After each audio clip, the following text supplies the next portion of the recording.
നമസ്കാരം. Raf talks ഫുട്ബോളിലേക്ക് ഏവർക്കും സ്വാഗതം. വളരെയധികം ആവേശഭരിതമായ ഒരു വേൾഡ് കപ്പ് യോഗ്യതാ മത്സരമായിരുന്നു ഇന്ന് ആരാധകർക്ക് കാണാൻ സാധിച്ചിരുന്നത്. കൊളംബിയയും ഉറുഗ്വേയും തമ്മിലുള്ള പോരാട്ടമായിരുന്നു അവസാന നിമിഷം വരെ ആവേശഭരിതമായി നിലകൊണ്ടത്. ഒടുവിൽ 2-3 ഗോളുകൾക്ക് ഉറുഗ്വ കൊളംബിയയെ പരാജയപ്പെടുത്തുകയായിരുന്നു. മത്സരത്തിൻ്റെ 31-ാം മിനിറ്റിൽ യുവാനിലൂടെ കൊളംബിയ ലീഡ് എടുത്തിരുന്നു.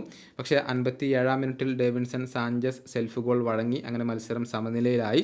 60-ാം മിനിറ്റിൽ റോഡ്രിഗോ അഗ്യുറോ ഉറുഗ്വയ്ക്ക് വേണ്ടി ലീഡ് നേടിക്കൊടുക്കുകയായിരുന്നു. അതിനുശേഷം 96-ാമത്തെ മിനിറ്റിലാണ് കൊളംബിയ സമനില പിടിക്കുന്നത്. ആൻഡ്രേ ഗോമസ് അവർക്ക് വേണ്ടി സമനില ഗോൾ നേടി. അങ്ങനെ സമനില കൊണ്ട് ഈ മത്സരത്തിൽ രക്ഷപ്പെടുമെന്ന് കൊളംബിയ വിചാരിച്ച് നിൽക്കുന്ന സമയത്താണ് മത്സരത്തിൻ്റെ 101-ാമത്തെ മിനിറ്റിൽ മാനുവൽ ഉഗാർത്തോയുടെ ഒരു വിജയ ഗോൾ വരുന്നത്. ഫക്കുണ്ടോ പെല്ലിസ്ട്രയുടെ അസിസ്റ്റിൽ നിന്നാണ് മത്സരത്തിൻ്റെ അവസാനത്തിൽ ഉഗാർത്തെ ഉറുഗ്വയ്ക്ക് വേണ്ടി ഗോൾ നേടുന്നത്. അങ്ങനെ ഈ ഒരു മത്സരത്തിൽ ഉറുഗ്വ വിജയിക്കുകയും കൊളംബിയ പരാജയപ്പെടുകയുമായിരുന്നു. കൊളംബിയയുടെ തോൽവി യഥാർത്ഥത്തിൽ ഗുണകരമായത് അർജന്റീനയ്ക്ക് തന്നെയാണ്.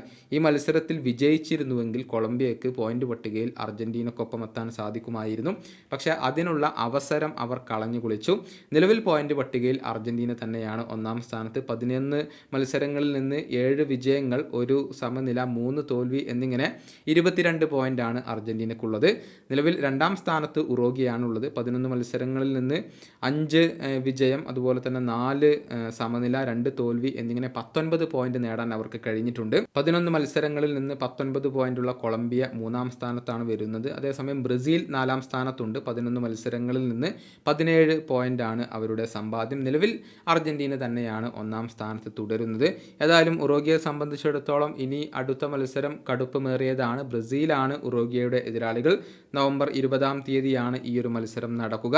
അതേസമയം അർജന്റീനയുടെ കാര്യത്തിലേക്ക് വന്നാൽ അവർ പെറുവിനെയാണ് ഇനി അടുത്ത മത്സരത്തിൽ നേരിടുക. നവംബർ 20-ാം തീയതി രാവിലെ ഇന്ത്യൻ സമയം 5:30 തന്നെയാണ് ഈ മത്സരം അരങ്ങേറുക.